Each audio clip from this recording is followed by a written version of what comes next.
شمون سے 1 روز پہلے ہی تو بات ہوئی تھی اس کی، اور یہ سب کیسے ہو گیا؟ رات کے 12 بج رہے تھے۔ سوگواری ماحول میں بین کرتی عورتوں کی دلخراش آوازیں گونج رہی تھیں۔ ماریا نے شمون کی میت کو قریب سے دیکھا تو وہ بری طرح جھلسا ہوا تھا۔ ماں کو تو اپنی ہوش ہی نہیں تھی، مگر لاش کے قریب بیٹھی ہوئی عورتیں سرگوشی کے انداز میں خسر پھسر کر رہی تھیں۔ اس کے علاوہ اس کے 2 دوست بھی مرے ہیں۔ تینوں کی اموات ایک ہی انداز میں ہوئی ہیں۔ گردنوں پر 2 دانتوں کے نشان اور جسم جھلسے ہوئے۔ اگر تینوں جنگلی جانوروں کا شکار ہوئے تو ان کے جسم کیسے جھلس گئے؟ دوسری عورتوں نے کانوں کو ہاتھ لگایا۔ استغفار پڑھو، مجھے تو یہ کوئی کالے جادو کا چکر لگتا ہے۔ ماریا نے عورتوں کی باتیں سنی تو گھبراہٹ سے اس کے دل کی دھڑکنیں تیز ہو گئیں۔ اس نے آگے بڑھ کر کفن کا کپڑا شمون کی گردن سے پیچھے کیا تو اس کی گردن پر واقعی 2 دانتوں کے نشان تھے، جس سے نکلنے والے خون کی رنگت کالی ہو چکی تھی اور گردن سے لے کر چہرے تک کی رنگت میں نلاہٹ تھی، جیسے کسی نے خون چوس لیا ہو۔ ماریا مبہوت نظروں سے لاش کی طرف دیکھتی ہوئی اپنی جگہ پر بیٹھ گئی۔ شمون کی ماں کو دلاسا دینے کے لیے اس کی زبان سے ایک لفظ بھی ادا نہ ہو سکا۔ وہ بس گم سم سہمی تسبیح پڑھتی رہی۔ ایک عجیب سا خوف اس کی رگوں میں سرایت کر گیا۔ کچھ دیر کے بعد وہ ڈرائیور کے ساتھ گھر واپس آ گئی۔ گھر میں صرف وہ تھی اور ایک بوڑھی ملازمہ تھی۔ ظفر تو بیرون ملک تھا۔ گھر میں داخل ہوتے ہی جیسے خوف کے سائے بھی اس کے ساتھ ہی گھر میں داخل ہو گئے۔ اس کے اندر کے خوف نے باہر کا ماحول بھی سراسہمہ سا بنا دیا۔ وہ سہمی سی اپنے کمرے تک چلی گئی۔ رات کی تاریکی میں ڈوبا ہوا گھر کا سناٹا ماریا کے خوف کو مزید بڑھا رہا تھا۔ کچن سے برتنوں کے کھڑکنے کی آوازیں آئیں تو ماریا بلا تأمل بولی، بشریٰ، تم کیا کر رہی ہو؟ اس پر بشریٰ نے کہا، جی وہ برتن سمیٹ رہی ہوں، آپ کے لیے چائے بنا دوں؟ بشریٰ نے کہا، نہیں، کچھ دیر بعد بنا دینا۔ اس پر ملازمہ کہنے لگی، بی بی جی، رات کا 1 بج رہا ہے، پھر تو بہت دیر ہو جائے گی۔ ماریا نے قالین کی طرف اشارہ کرتے ہوئے کہا، تم چائے رہنے دو، ایسا کرو آج ادھر ہی سو جاؤ، زمین پر میرے کمرے میں۔ ملازمہ نے کہا، ٹھیک ہے بیگم صاحبہ، اور وہ ادھر ہی قالین پر سو گئی۔ ماریا بستر پر براجمان تھی، مگر نیند اس کی آنکھوں سے کوسوں دور تھی۔ عجیب وہم ذہن میں ہلچل مچا رہے تھے۔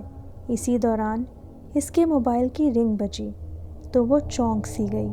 موبائل کی اسکرین پر ظفر کا نام آ رہا تھا۔ ماریا نے جلدی سے فون کانوں سے لگایا اور کہا، ہیلو۔ ظفر نے پوچھا، کیا بات ہے؟ تمہاری آواز کیوں کانپ رہی ہے؟ اس پر ماریا نے کہا، ایسے ہی عجیب سا خوف محسوس ہو رہا ہے۔ تم ٹھیک ہو؟ ظفر نے متاسفانہ لہجے میں کہا، شمون کے بارے میں علم ہوا، مگر یہ سب کیسے ہوا؟ کسی نے بے دردی سے شمون کا قتل کر دیا؟ اس پر ظفر نے کہا، اوہ، آوارہ لڑکوں کا ایسا ہی انجام ہوتا ہے۔ جس پر ماریا غصے سے بولی، مرے ہوئے لوگوں کو تو بخش دو، شمون کے قتل سے تم کیوں خوف زدہ ہو گئی ہو؟ ظفر نے سوال کیا تو ماریا سارا ماجرا بتائے بغیر نہ رہ سکی۔ ظفر مبہوت ہو کے رہ گیا اور کہنے لگا، یہ موت تو واقعی بہت عجیب ہے، خیر میں آؤں گا تو مزید اس کے بارے میں بات کروں گا۔ یہ کہہ کر ظفر نے فون بند کر دیا۔ فواد کے والد حسب معمول رات کو 8 بجے آفس سے آئے، ایمن کے ساتھ کھانا کھایا اور اپنا لیپ ٹاپ لے کر بیٹھ گئے اور نیٹ پر اپنے شیئرز چیک کرنے لگے۔ ایمن کچھ پیکٹس لے کر بیڈ پر بیٹھ گئی۔ وقار احمد نے لیپ ٹاپ پر نظریں جمائے ایمن سے بات کی اور کہا، کیا بات ہے، آج کل تمہاری NGO کی کوئی مصروفیات نظر نہیں آ رہی؟ کیا عورتوں کے مسائل ختم ہو گئے ہیں؟ ایمن سرسری سے لہجے میں بولی، میرا اپنا دل نہیں لگتا اب ان کاموں میں، عجیب سا ادھورا پن آ گیا ہے میرے اندر، میری اپنی فرسٹریشن ختم ہوگی تو ہی دوسروں کے مسائل حل کروں گی۔ وقار احمد نے لیپ ٹاپ چھوڑ کر ایمن کی طرف دیکھا، یہ کون سے پیکٹس لے کر بیٹھ گئی ہو، کیا ہے ان میں؟ ایمن پیکٹس کو ہاتھ سے چھونے لگی، ان میں فواد کے نئے سوٹ ہیں، جب میں فواد کے لیے وینا کا ہاتھ مانگنے اپنے بھائی کے گھر گئی تھی تو میں نے پہلے ہی فواد کی منگنی کے لیے نئے سوٹ لے لیے تھے، مجھے معلوم نہیں تھا کہ بھائی جان انکار کر دیں گے، پتہ نہیں بھائی جان نے مجھ سے ایسا کیوں کیا، انہوں نے وینا کا رشتہ عارفین سے طے کر دیا ہے، عارفین بھی تو ان کی بہن کا ہی بیٹا ہے، حیثیت میں بھی ہم دونوں بہنوں میں کچھ خاص فرق نہیں ہے، پھر ایسا کیوں کیا انہوں نے؟ وقار احمد اٹھ کر ایمن کے قریب بیٹھ گئے، کیسی باتیں کر رہی ہو، صرف حیثیت اور تعلق ہی سب کچھ نہیں ہوتا، بیٹی کے معاملے میں بہت کچھ دیکھنا پڑتا ہے۔ ایمن سر جھکائے رونے لگی، میرا فواد یہاں ہوتا تو میں جیسے تیسے بھائی کو منا ہی لیتی، میں بھی اپنے بیٹے کے ارمان پورے کرتی، کس قدر بضد تھا وہ وینا کے رشتے کے لیے، اور آج وینا کسی اور کی ہو گئی ہے، اگلے جمعے وینا اور عارفین کی منگنی ہے۔ وقار احمد نے اس کے آنسو پوچھتے ہوئے کہا، تم اس طرح پریشان مت ہو، خدا کو یہی منظور ہوگا، میں ابھی مایوس نہیں ہوا، انشاءاللہ ہمارا فواد ضرور واپس آئے گا اور ہم اس کے لیے وینا سے بھی اچھی لڑکی ڈھونڈیں گے۔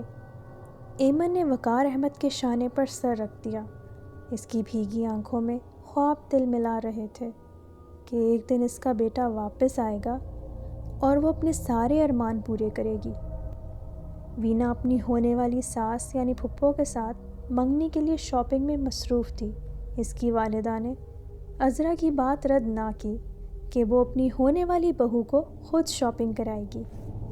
عذرا اور وینا نے پہلے بوتیک سے منگنی کا جوڑا لیا اور اس کے بعد وہ دونوں جیولر کے پاس چلی گئیں۔ وینا کو کافی دیر لگی اپنے لیے سیٹ پسند کرنے میں، اس نے سونے کا سیٹ اپنے گلے سے لگا کر دیکھا اور پوچھا، یہ کیسا لگ رہا ہے آنٹی؟ مجھے تو یہی اچھا لگ رہا ہے۔ عذرا نے مسکراتے ہوئے وینا کی طرف دیکھا اور کہا، ہاں پیارا لگ رہا ہے، یہی پیک کروا لیتے ہیں۔ وینا بہت خوش تھی، فواد کو اس نے ایک کزن سے زیادہ کچھ نہیں جانا تھا، عارفین سے بھی شادی کا فیصلہ اس کے والدین کا تھا اور وہ اس فیصلے پر بہت خوش تھی۔ عارفین اسلام آباد کے ایک ہوٹل میں مینیجر تھا، ان دنوں وہ 2 ہفتے کے لیے گھر آیا ہوا تھا، منگنی کے بعد اسے واپس جانا تھا۔ عذرا اور وینا کے گھروں میں منگنی کی تیاریاں زور و شور سے جاری تھیں، تیاریوں میں 1 ہفتہ کیسے گزرا پتہ ہی نہ چلا۔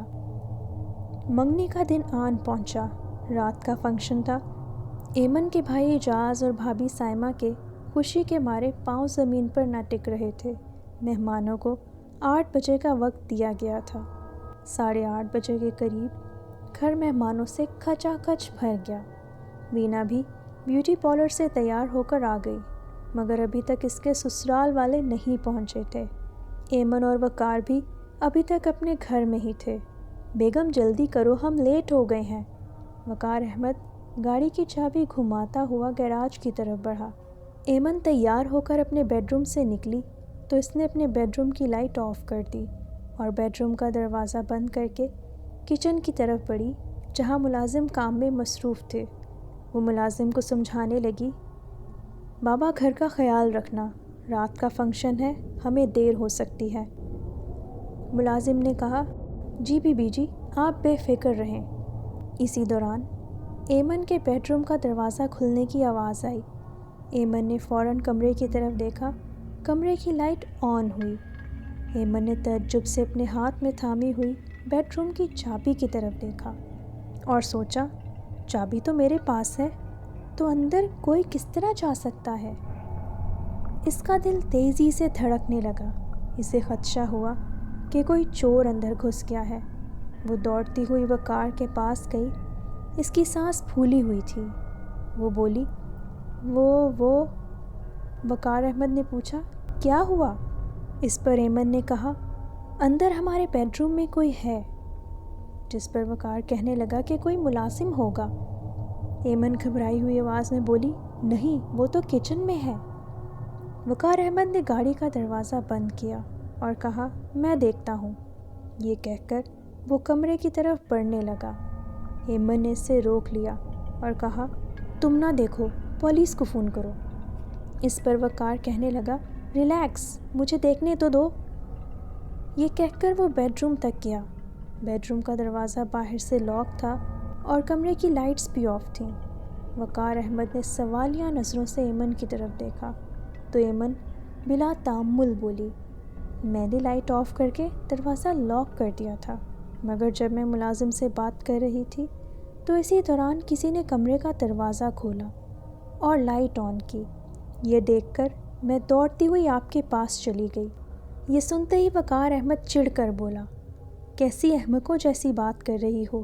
چابی تمہارے پاس ہے اور تم کہہ رہی ہو کہ دروازہ کسی نے کھولا تھا۔ ملازم وقار احمد کے قریب آیا اور کہنے لگا، صاحب جی، بیگم صاحبہ ٹھیک کہہ رہی ہیں، میں نے بھی دیکھا تھا ایسا۔ یہ سنتے ہی وقار احمد نے ایمن سے چابی لی اور دروازہ کھول کر کمرے کی لائٹ آن کی۔ ہر چیز اپنی جگہ سلیقے سے پڑی ہوئی تھی۔ ایمن کی تسلی کے لیے اس نے نقدی اور زیور بھی چیک کیے تو سب کچھ پورا تھا۔ اس نے تحمل سے ایمن کو سمجھایا، کمرے سے کوئی چیز غائب نہیں ہوئی، اور اگر کوئی شخص کمرے سے بھاگتا تو مجھے دکھائی دیتا۔ تم نے کسی کو کمرے کے آس پاس یا کمرے سے نکلتے دیکھا ہے؟ اس پر ایمن کھوئی کھوئی سی آواز میں بولی، نہیں۔ یہ سن کر وقار نے کہا، پھر بھی ایک دفعہ میں اور ملازم سارا گھر چیک کر لیتے ہیں۔